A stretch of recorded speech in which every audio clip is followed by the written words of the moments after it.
Hello, this is Run the Vector and I'm going to show you how to create a pie chart in less than 3 minutes. First, draw a circle. I prefer to remove the border to be able to see it easier. Now draw a square larger than the circle. I will add opacity to the square to be able to see both shapes. Now center the square and the circle all together.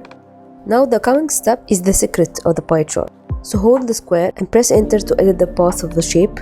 Drag any point of the square to the center. Make sure it's centered with the circle using Sketch Smart Guide. Move the other square points to adjust the size of the pie pieces.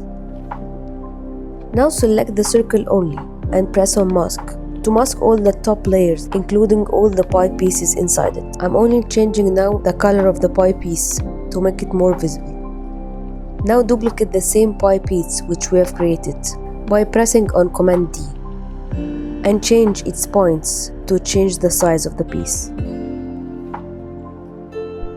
Now repeat the same steps. Duplicate the new piece and change its sizes till you finish creating all the pieces of the pie.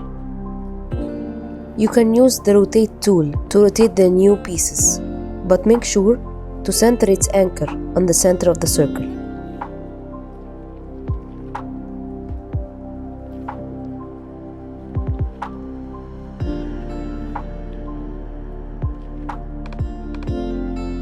After finishing, make sure that all the points of all the pieces is at the center of the circle.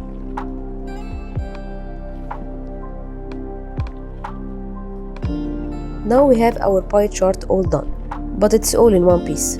So let me show you how we can split all the pieces from each other. First of all, copy the circle because we will need it later.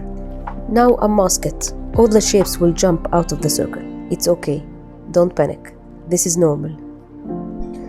Now select two items together, the circle and one piece from the pie, which we have created earlier, and then press intersect. Now remember the copy version which we have taken from the circle, paste it here now, and repeat the same previous step. Select the circle with another piece and then intersect. Keep repeating the same steps with all the pieces until you have them all separated.